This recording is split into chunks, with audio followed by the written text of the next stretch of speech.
आज हम लोग डिस्कस करेंगे वर्क ऑफ अ रिवर इस टॉपिक के बारे में, है ना। ये भी आपके एनसीईआरटी का ही एक नया सा टॉपिक है, वर्क ऑफ अ रिवर। इसमें हम लोग ये देखेंगे कि आखिर रिवर यानी कि नदी क्या क्या करता है ना। चलिए देखा जाए। लिखा हुआ है the running water in the river erodes the landscape. सही बात है। देखिए मतलब ये हो गया कि जो हमारा नदी है ना, जब तक नदी बहता रहेगा तब तक नदी के नीचे जो बैठा हुआ मिट्टी है, बालू है, जो भी है, उसको वो लगातार बहा के दूसरे जगह लेके जाता रहेगा, जाता रहेगा, जाता रहेगा। बात समझ में आ रही है। मतलब कि यदि हम लोग सपोज कीजिए कि यदि एक रास्ते से लगातार हम लोग पानी को बहाएंगे तो ऑब्वियस ये बात है कि उस रास्ते में जो भी मिट्टी, बालू, ये सब होगा, सारा चीज वो अपने साथ बहा के लेके चला जाएगा। तो जब तक नदी बहती रहेगी, बहती रहेगी, तब तक वो लैंड को इरोड करते रहेगी। मतलब कि लगातार मिट्टी, बालू, ये सबको अपने साथ काटते काटते बहा के दूसरे जगह लेके जाती रहेगी। ठीक है ना। ये हमेशा लगातार चलता रहता है। ऐसा क्यों लगातार होता है मालूम है? लगातार इसलिए होता है क्योंकि पानी का फ्लो जो होता है ना नदी में, बहुत फास्ट होता है। बात समझ में आ रही है? इसी की वजह से। अब वाटरफॉल क्या है, देखिए वाटरफॉल के बारे में। Falling of water almost vertically down a steep valley is known as waterfall. Waterfall आपने हमेशा देखा होगा कि एक ऊंचाई से नीचे गिरता है ना। एक हाइट होता है, सर्टेन हाइट, वहां से हमारा ये वाटरफॉल गिरता रहता है, उसी को कहते हैं हम लोग वाटरफॉल। यानी कि कुछ ऊंचाई से डायरेक्ट नीचे हमारा यदि पानी गिरने लगे, उसी को हम लोग कहते हैं वाटरफॉल। सिंपल सा, है ना। चलिए आगे बढ़ते हैं फिर। अब ये मियंडर क्या होता है? मियंडर देखिए क्या लिखा हुआ है। When the river enters the plain, it twists and turns forming large bands known as meander। मतलब ये हो गया, समझिएगा ध्यान से। meander का मतलब यहाँ पे ये है, एक बार आप खुद भी पढ़ेंगे ना इसको समझ में आएगा। देखिए लिखा हुआ है when the river enters the plain, मतलब कि जब एक नदी प्लेन में एंटर कर जाए। प्लेन में एंटर करने का मतलब यहाँ पे जहाँ पे कि कोई पानी वानी नहीं है, समझेगा ध्यान से। जब नदी बहते बहते बहते बहते एक प्लेन में एंटर कर जाए, प्लेन का मतलब ऐसा जगह जो कि पूरी तरीके से प्लेन है और उस पर कोई भी प्रकार का पहाड़ वार नहीं है, आराम से पानी उस पर बह सकता है ना। तो जब नदी एक प्लेन में एंटर करे, it twist and turns forming large bends known as meanders. तो उस समय पे आप देखेंगे कि जब नदी हमारा बहते बहते प्लेन में घुस जाए, मतलब कि ऐसे जगह पे घुस जाए जहाँ पे कि पानी जा सकता है, तो वहां पे ना अलग अलग प्रकार से पानी मूव करते रहेगा। जैसे सांप चलता है ना, सांप बहुत तिरछा तिरछा चलता है, उसी प्रकार से हमारा मेवेंडर भी होता है। और उसी तिरछे तिरछे वाले मूवमेंट को हम लोग कहेंगे मेवेंडर। और यदि आपको मेवेंडर का डायग्राम देखना हो कि कैसा होता है, तो आप इसका देख सकते हैं पेज नंबर 15 में। समझ में आ रही है बात? तो इसको आप देख सकते हैं कैसे कैसे तिरछा तिरछा एकदम सांप के जैसा है, इसी को हम लोग कहते हैं मियंडर। ठीक है ना। हाँ, एस शेप्ड। एस शेप्ड का मतलब क्या हो गया? वही चीज जो यहाँ पे दिख रहा है ना बुक में, वही चीज है। ठीक है। तो ये हो गया हमारा मियंडर। आगे बढ़ते हैं फिर। Due to continuous erosion and deposition along the sides of the meander, the ends of the meander loop come closer and closer। अब देखिए यहाँ पे होता क्या है ना, देखिए एकदम साफ साफ लिखा हुआ है, due to continuous erosion and deposition along the sides of the meander, the ends of the meander loop come closer and closer। देखिए यहाँ पे आप ये चीज देखेंगे। अब देखो भाई, पानी बह रहा है, तो पानी बह रहा है इसका मतलब कि वो अपने साथ इरोजन करेगा, मतलब कि नीचे उस पानी के नीचे जो भी मिट्टी, धूल, बालू, ये सब है, वो अपने साथ बहा के लेके जाएगा। तो जहां जहां ये बहा के लेके जाएगा, वहां वहां भी हमारा क्या होगा? मेवेंडर बनेगा, यानी कि तिरछा ऐसे शेप का हमारा डिजाइन बनता चला जाएगा, है ना। और वहां पे वो अपने बगल बगल में उस मिट्टी को, बालू को, जो भी वो उठा के लेके आया था अपने पानी के साथ, वो उसको जमा करते जाएगा, यानी कि बगल बगल में। बात समझ में आ रही है? तो बगल बगल में वो अपना मिट्टी, धूल, बालू, ये सब भी जमा करते हुए चला जाएगा। कौन? मिवेंडर। ठीक है ना। आगे बढ़ते हैं फिर।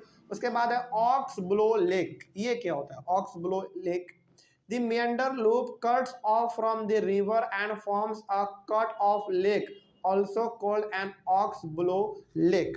ऑक्स ब्लो लेक का मतलब यहाँ पे ये है, देखिए आप अपने बुक में देखिए, जिसके पास भी एनसीईआरटी बुक है उसमें आप देखिए पेज नंबर 15 में दिया हुआ फिगर नंबर 3.5 में। मतलब कि ये मेंडर का मतलब समझ में आ गया क्या होता है? तिरछा तिरछा ऐसे शेप्ड में पानी जा रहा है, वो हो गया हमारा मेंडर। अब जब मेंडर ना कभी कभी क्या होता है ना कि एक अलग ही डायरेक्शन पकड़ लेता है, अलग डायरेक्शन पकड़ेगा और वहाँ पे कुछ समय के लिए जाएगा और वहाँ पे कुछ पानी छोड़ के दोबारा वो अपने रास्ते पे आ जाएगा। तो जहाँ पे उन्होंने पानी छोड़ा है ना, अपने रास्ते से अलग हट के, और फिर दोबारा अपने रास्ते पे आ गया, तो पानी वहाँ पे तो रह गया। तो उसी को हम लोग कहेंगे ऑक्स बो लेक। ऑक्स बो लेक, बात समझ में आ रही है? चलिए, उसी को हम लोग कहेंगे ऑक्स बो लेक। तो ये हमारा था पेज नंबर 15 में, आप इसको देख सकते हैं और अच्छी तरीके से आपको समझ में आ जाएगा। उसके बाद बात करते हैं, when the river overflows its banks it leads to the flooding of the neighboring areas। ये भी बिल्कुल सही बात है। मतलब इसमें ये होता है कि जब हमारा नदी ओवरफ्लो बहने लगे, मतलब कि नदी का पानी अचानक यदि बढ़ जाए, तो आप देखते हैं कि बगल बगल वाले एरिया में भी पानी चला जाता है नदी का। तो वहाँ पे क्या हो जाता है, एकदम बाढ़ जैसा सिचुएशन आ जाता है। इसी की वजह से आता है ना बाढ़। चलिए आगे बढ़ते हैं। उसके बाद it deposits layer of fine soil and other mineral called sediments along its banks। अब ऑब्वियस ये बात है, जहां जहां पानी बहेगा जाएगा वहां वहां अपने साथ ये धूल मिट्टी बालू को भी लेके जाएगा, और जहां जहां ये जाएगा वहां वहां मिट्टी धूल बालू छोड़ता हुआ भी आएगा। तो वहां पे अलग अलग प्रकार के स्ट्रक्चर आपको धरती पे देखने को मिल जाएंगे। कहीं पे मिट्टी जमा हो गया, कहीं पे बालू जमा हो गया, इस प्रकार का होता रहता है ना। This leads to the formation of flat fertile flood plain।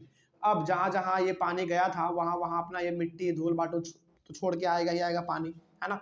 तो जहां जहां इन्होंने मिट्टी धूल बालू ये सब छोड़ा है, उसको हम लोग क्या कहते हैं, फ्लैट फर्टाइल फ्लड प्लेन। मतलब कि वो एक तरीके से कह सकते हैं कि वो मिट्टी जो है जमा हुआ है वो पानी की वजह से हुआ है, नदी की वजह से हुआ है, तो वो बहुत ही फर्टाइल लैंड होता है, मतलब कि बहुत ही उपजाऊ जमीन होता है वो, है ना। उस पर यदि आप खेती बाड़ी करेंगे तो आसानी से आपका सामान वहाँ पे यानी कि फसल उग जाएगा। ठीक है, आगे अब ये लीव्स क्या है देख लेते हैं इसके बारे में भी। The raised banks are called levees. Levees का सीधा सा मतलब ये है, देखिए ध्यान से, आप कभी ये भी देखे होंगे जब नदी हमारा जिस रास्ते से बहती है उसके दोनों तरफ ना जगह जो हमारा होता है वो ऊंचा होता है ना। बीच में नदी हमारा बहती है, तो उस ऊंचे जगह को हम लोग क्या कहेंगे, लिब्स कहेंगे। जैसे आप यहाँ पे गंगा जी जाएंगे दीघा वाले में, तो नदी तो बह रही है अपना, लेकिन उसके बगल बगल जो हमारा ऊंचा वाला जगह है जिसपे कि हम लोग अपना कपड़ा रखते हैं फिर जाके नहाते हैं, उस ऊपर वाले जगह को हम लोग कहते हैं लिब्स। ठीक है, ये भी आपका पेज नंबर 15 में डायग्राम बना हुआ है ये चीज़। ठीक है, आगे उसके बाद डिस्ट्रीब्यूटरीज क्या होता है, देखिए, as the river approaches the sea the speed of the flowing water decreases and the river begins to break up into a number of streams called distributaries। distributaries का मतलब यहाँ पे ये है कि जब एक नदी बहते रहे बहते रहे बहते रहे एकदम सीधा सीधा वो बहता हुआ जा रहा है, लेकिन कभी कभी ना वो नदी बहते तो रहता है, कभी कभी वो अपना रास्ता भी चेंज कर लेता है, अलग अलग डायरेक्शन में वो बहना शुरू कर देता है। जैसे सपोज कीजिए आप ना कभी क्या कीजिएगा, आप एकदम पूरे अपने घर के अपने जो भी आपका घर का फ्लोर है उस पर आप ना 1 लोटा पानी गिराइएगा। ठीक है, क्या वो 1 लोटा पानी जो आपने गिराया क्या वो एक ही डायरेक्शन में भागता है? नहीं, अलग अलग डायरेक्शन में भागता है। जो अलग अलग डायरेक्शन में जा रहा है ना उसी को हम लोग कहते हैं डिस्ट्रीब्यूटरीज। आप समझ में आ रही है? तो यही हो गया हमारा डिस्ट्रीब्यूटरीज। डिस्ट्रीब्यूटरीज का सीधा सा मतलब आपको यहाँ पे यह समझना है कि जब नदी बिल्कुल सीधा जा रहा हो लेकिन वो अचानक अपना रास्ता चेंज करके अलग अलग जगहों पे वो बिखर जाए, है ना, अलग अलग अपना वो रास्ता बना ले छोटा छोटा, उसी को कहते हैं distributaries. Each distributary form its own mouth. मतलब यहाँ पे ये हो गया कि हर एक डिस्ट्रीब्यूटरी का अलग अपना रास्ता होता है ना। तो जिस रास्ते में वो जाएगा उसका वो क्या हो गया, मुंह हो गया। मुंह का मतलब वो जिस रास्ते से बह रहा है जा रहा है अपना रास्ता बना रहा है, वो हो गया हमारा माउथ। अब डेल्टा क्या है भाई, देखो, the collection of sediments from all the mouth form a delta. Delta का सीधा सा मतलब यहाँ पे ये है कि जो हमारा नदी के साथ बह रहा था बालू धूल मिट्टी ये सब, जब वो एक साथ कहीं पे जमा हो जाए, कलेक्शन मतलब जमा हो जाए, और जमा होने के वजह से वहां पे एक छोटा सा हमारा लैंड बन जाए, उसी को हम लोग कहते हैं डेल्टा। डेल्टा को आप ऐसे समझ सकते हैं कि जैसे आप आइलैंड देखते हैं, आइलैंड हमारा क्या होता है, बिल्कुल समुद्र के बीचों बीच होता है ना, उसको हम लोग कहते हैं आइलैंड। जैसे लक्षद्वीप आइलैंड हो गया, अंडमान एंड निकोबार आइलैंड हो गया, ये सब आइलैंड क्या है, जमीन है प्लस चारों तरफ पानी है समुद्र का, उसको कहते हैं हम लोग आइलैंड। लेकिन डेल्टा कब बनता है, डेल्टा बनता है हमारा नदी में। याद रखिएगा, आइलैंड बनता है समुद्र में लेकिन डेल्टा बनता है नदी के बीचों बीच।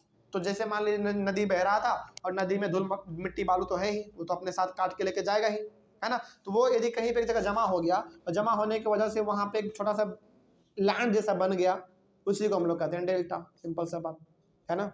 चलिए आगे बढ़ते हैं। ये हो गया हमारा वर्क ऑफ अ रिवर के बारे में। अगले वाले क्लास में हम लोग डिस्कस करेंगे वर्क ऑफ सी वेव्स के बारे में, ठीक है ना। चलिए इसमें यदि कोई डाउट रहा हो तो पूछ लीजिए, कोई डाउट नहीं ना। चलिए ऑनलाइन वाले बच्चे, आप लोगों को कोई डाउट हो तो आप कमेंट कर लीजिएगा। अगले वाले क्लास में हम लोग मिलेंगे। Thank you. और आप लोगों से ये एक रिक्वेस्ट है कि जब आप यहाँ पे पढ़े ना तो आपके पास कम से कम एनसीईआरटी का बुक होना चाहिए, है ना। तभी आप इसमें डायग्राम भी देख पाएंगे और चीज़ों को समझते हुए भी चल पाएंगे, तो ज़्यादा बेटर रहेगा, ठीक है ना। चलिए मिलते हैं अगले वाले क्लास में फिर। Thank you very much.